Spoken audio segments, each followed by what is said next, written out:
You feel a sharp, insistent pang in your stomach. Your muscles ache from the day's hunt, or lack thereof. The cold wind whips around you, finding every gap in your animal hide covering. You reach for something, anything, to solve this immediate, uncomfortable problem. For 99% of human history, this wasn't a hypothetical thought experiment. It was the daily reality. Your ancestors lived in a world where every need, every discomfort, every threat demanded a clever solution. Today, you might pull out your smartphone to order food, adjust your thermostat, or search for a quick fix. You have a vast arsenal of ready-made tools at your fingertips.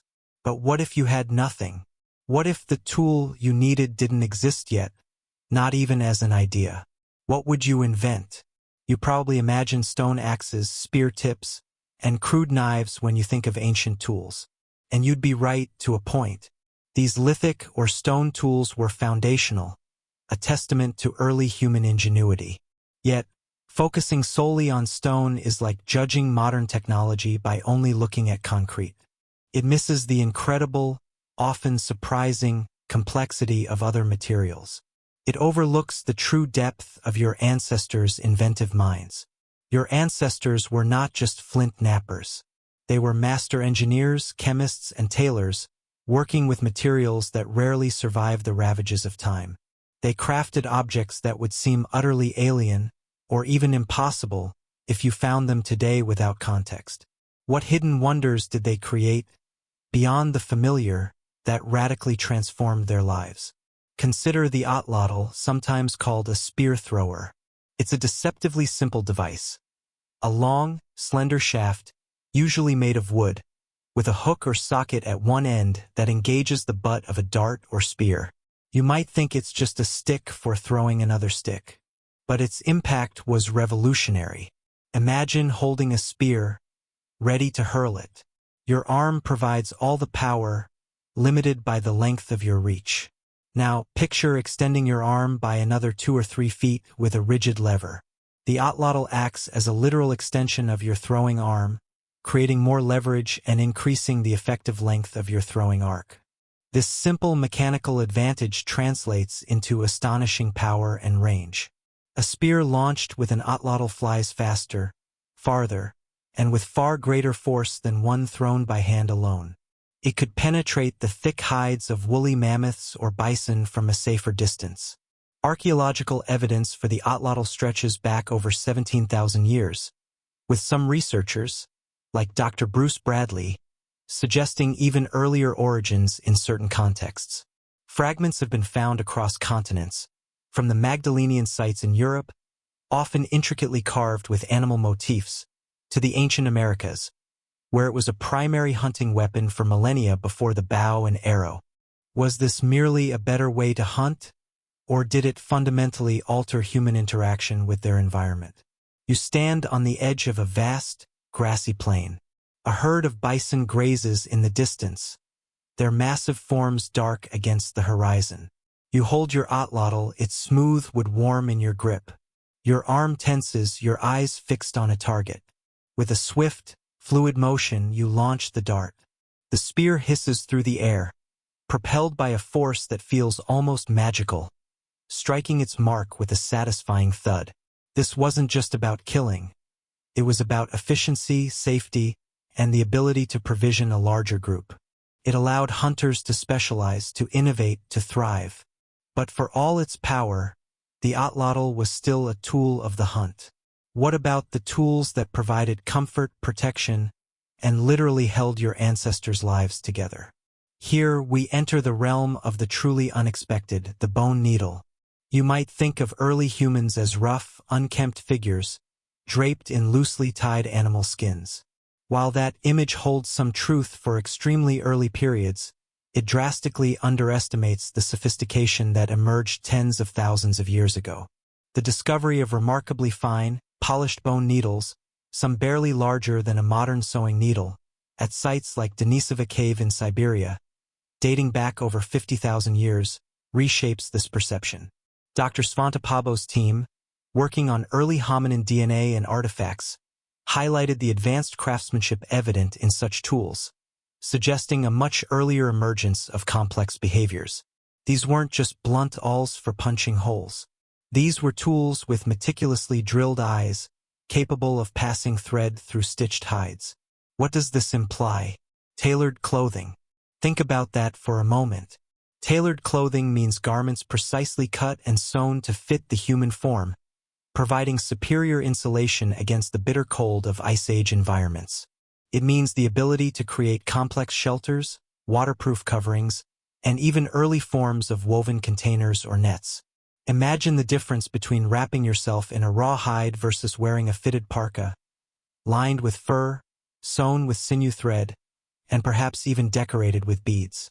This tailored clothing wasn't just about aesthetics. It was a survival imperative.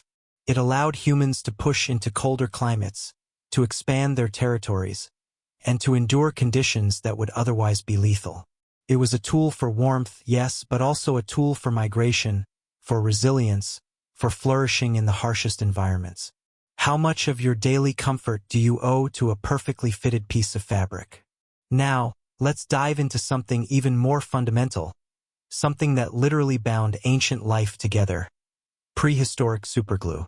Yes, your ancestors were chemists, capable of producing remarkably strong adhesives. One of the most famous examples is birch bark tar.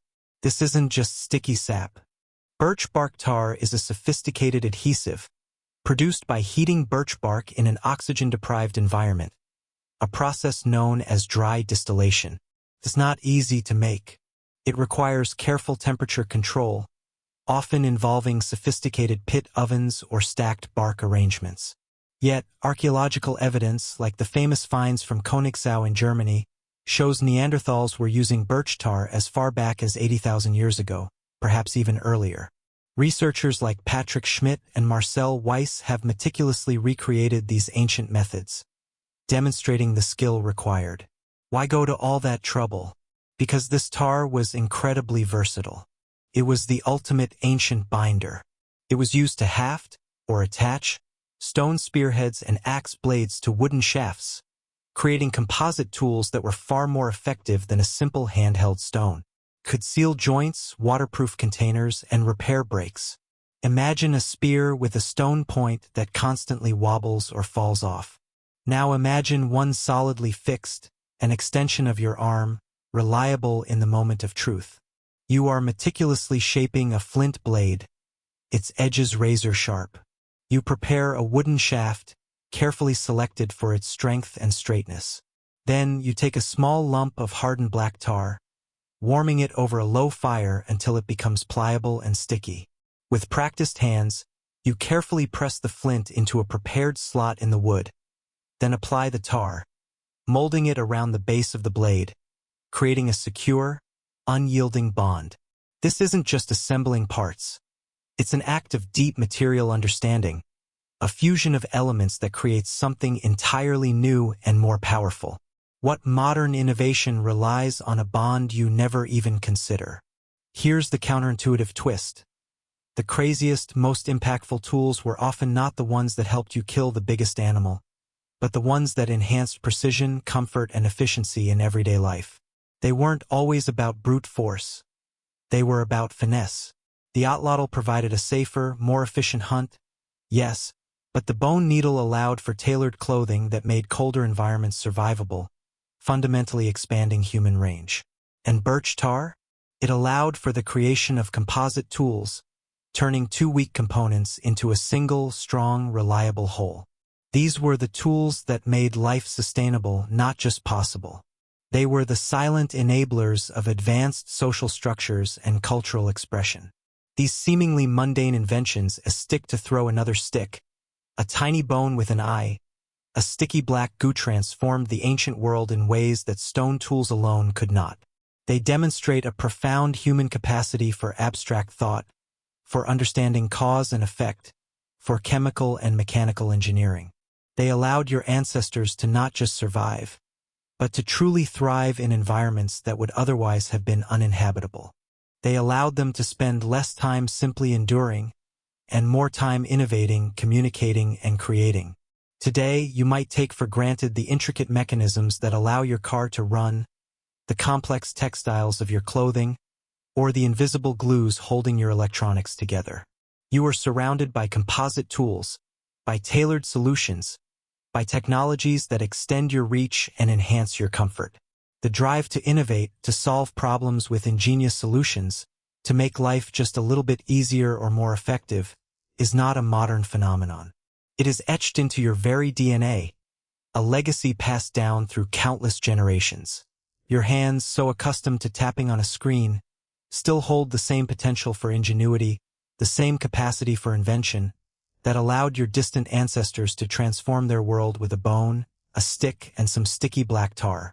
The feeling of wanting to reach for something, anything, to solve an immediate, uncomfortable problem, is still deeply woven into your existence.